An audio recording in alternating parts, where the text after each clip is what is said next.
His department released a 1,162-page police report and more than 40 minutes of 911 calls. Of course, this goes into the death of Preston Lord as he was beaten at a house party in October 28th, 2023. The party was attended by 200 people, and this report was released, this over 1,000-page report was released by the Queen Creek Police Department. And joining us now, we're pleased to have the Queen Creek PD Chief Randy Brice on the show. Chief, how are you today? Not too bad. A little tired, but thanks for having me. I'm sure you are. You're a busy man these days, and I know that everybody out there in Queen Creek appreciates it. So in part of this report, you got a 911 call, and it was a 911 call where this whole party got out of hand, and your officers were there, and they left quickly. I know we can play Monday morning quarterback, and what if they had stayed? Can you tell us why the officers left so quickly if there were 200 kids and there was underage drinking, and can you explain that situation to us? No, I appreciate the opportunity to provide some clarification on this. And the one thing to keep in mind to start with is that the first call we received at the location where Preston was attacked, or at least in that general area, actually was a non-emergency call that came in from a resident that lived in that area related to a juvenile disturbing or noise complaint. That happened at 9:06, and that was the only call that we received that night. And I'll explain here in a second. There was a second one that came to the dispatch center but was never given to us. So the one non-emergency call, officers were taken off of another call that they were on where they're investigating crime with multiple individuals and responded to this area. And while they were en route, there was a high-priority call that came in for a domestic violence family fight. However, they continued to the site, arrived there, evaluated, they drove into the neighborhood, and what they saw was a lot of kids moving around, leaving the area, going back to their vehicles. They did not see any type of crime, nothing that they needed to intercede right away. While there were a lot of people and a lot of cars, there was no chaos or problems detected by the officers as they moved through there. So when this higher priority call was still holding, they were asked again to respond to it, so they broke from this call and went to that higher priority call. Chief, is that I'm going to use the term normal with these kind of pop-up parties or gatherings of large groups of teens that the minute a squad car kind of rolls through, everybody scatters, goes to their car, and goes home? Is that kind of the way it works usually? You know, I would love to say that usually is the norm for us, but these situations are so out of the norm for us.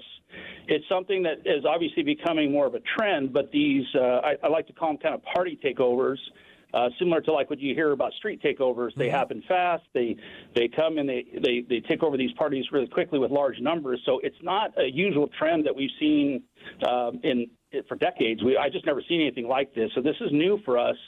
But what we have seen in the few that we've been responding to is there's no normal. It is very different. You know, we were dealing with another very large gathering about 1.5 miles away where there was a lot more kids, and it was a chaotic scene. And, you know, that was a lot of why we released a lot of other calls that we received, some 911, some non-emergency, that were related to that call. And we can explain why that as well if you want to get into that. But there was a lot more chaos over there, and that was where we did have a third individual or unit that responded to that one. Queen Creek Police Chief Randy Brice is our guest on KTAR. Part of the report that you guys had, it showed tips about one of the suspects, Talon Renner. This guy's a real beauty. So I guess his mommy and daddy pulled him out of school a day after he killed Lord because his hands were bruised. And they took him out of town. They sent him up north. Is that something that hindered your investigation? Is that against the law? And on a personal note, does that tick you off? I appreciate the question. And certainly, you know, we, as a police chief and as a father, to be honest with you, and as a resident, I want to see people held accountable. And so certainly it does not make me happy when we see these kind of things. As the police chief, one of the things I want to say to the public, and we've been trying to get this message out, is I would love to dive into every detail of this report with you, but one of the concerns that we have is that we want to maintain the integrity of the prosecutorial process. So while I can talk high level about these things, I won't necessarily debate the particulars, but we were aware of that. Certainly that was part of our investigation.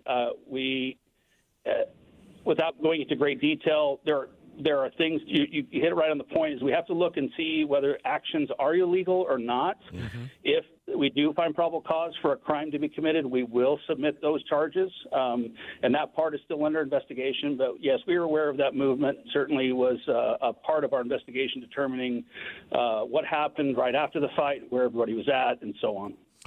He's Queen Creek Police Chief Randy Brice. Appreciate you being so generous with your time today. Okay, so if we can't talk particulars, can I back up a little bit and ask a 30,000-foot question? Absolutely. On a normal Saturday night, let's say October 28th, 2023, how many police officers are on patrol? What would be an average or normal number for your department? Yeah, it's a great question. We have, from the very beginning, we've tried to deploy and staff in response to specific data, identifying where there are trends, where we need more people. And so Friday and Saturday nights, with most places, are traditionally a little more busy. Sure. A lot of activity, people. And so, yeah, the staffing on Friday and Saturday nights is a little bit different than the other parts of the week. If you looked at an average day, midweek, it's typical to have 6 or 7 officers on with a sergeant. There's maybe a canine or some traffic as well. But on a Saturday night, up till 9 o'clock, we have anywhere from 7 to 12 people, depending on that particular assignment that night. And then at 9 p.m., we have another 10 to 13 or 14 people that come on, and there's a shift overlap there. So on this particular night, we had 21 people on at 9 p.m., which for a small community, that's a lot of officers, but we do that on purpose. Okay. Thank you. Chief, did the goons start turning on each other? There's evidence in the report that the teens were deleting these videos and pictures, and there were burner phones at days after the attack. And did they start to turn on each other? These gutless wonders, did they start to turn on each other? So again, I'll give you a 30,000-foot view. Is that is definitely something that we look at as far as how people behave. Can we get information out of maybe associates that weren't directly involved in the case? The county attorney, I think today, made a really great point, is that from the time we submitted charges to the time that the charges actually came down from the county, there were some changes. And that was because we were able to continue to glean information from various witnesses and through our investigation. And that's why we said from the beginning, this is an ongoing situation. So, yeah, we certainly look at how we can gain information through any possible way that we can, whether that's digital, forensic, or testimony. So a lot of work done there. Chief Brice, we really appreciate, again, you making some time for this, for being so open and answering questions, and appreciate the work that you and your department are doing. Thank you, sir. Thank you. Thank you for your time. Outstanding. That is Queen Creek Police Chief Randy Brice. I stumble when I say it because it's hard to say quickly for me. It is. I'm not the only one? Oh, no. Okay. No, I just feel like I'm the idiot that No, can't say no, it no. very quickly. But we continue to get great information about what happened that night and what continues to happen.